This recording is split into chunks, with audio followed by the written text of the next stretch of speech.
আজ ১৬ ডিসেম্বর মহান বিজয় দিবস। লাখো শহীদদের রক্তের বিনিময়ে অর্জিত স্বাধীনতার ৫৫তম বিজয় দিবসে জাতি আজ স্মরণ করছে ১৯৭১-এর সেই অমর আত্মত্যাগ।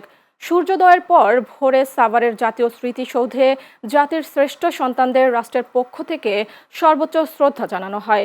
এরপর শহীদদের শ্রদ্ধা জানাতে ভিড় করেন রাজনৈতিক ও সাংস্কৃতিক সংগঠনের নেতাসহ সর্বস্তরের মানুষ।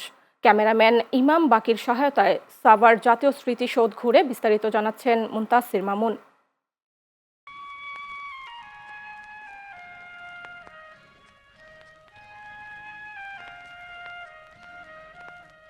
এক সাগর রক্তের বিনিময়ে বাংলার স্বাধীনতা আনলো যারা, আমরা তোমাদের ভুলব না।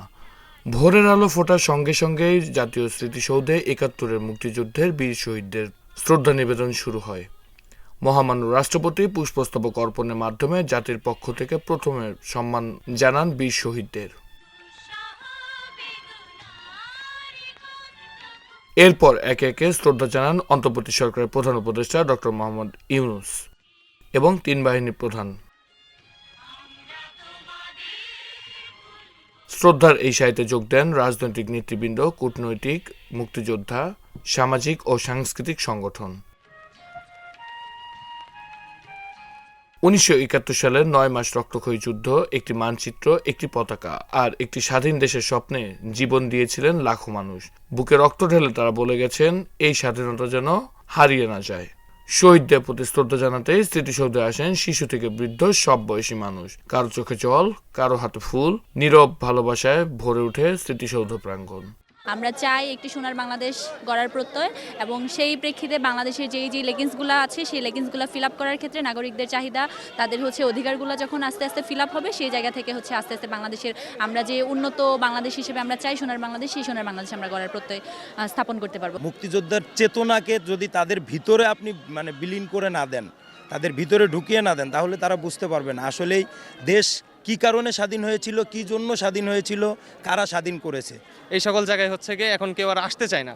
বর্তমানে আপনি এই যে স্মৃতিসৌধের কথা এটা বলেন, এটা এখন পর্যটন কেন্দ্র, মানুষজন বেড়াতে আসে, কিন্তু যে শহীদরা এখানে যারা এই যে কবরে আছে, এনাদের সঠিক মর্মটা কেউ এখন দিতে পারতেছে না। চাঁদের সাথে যেরকম সূর্যের কোনো মিল হয় না, তেমন ৭১-এর সাথে ২৪-এ মিল আসে না।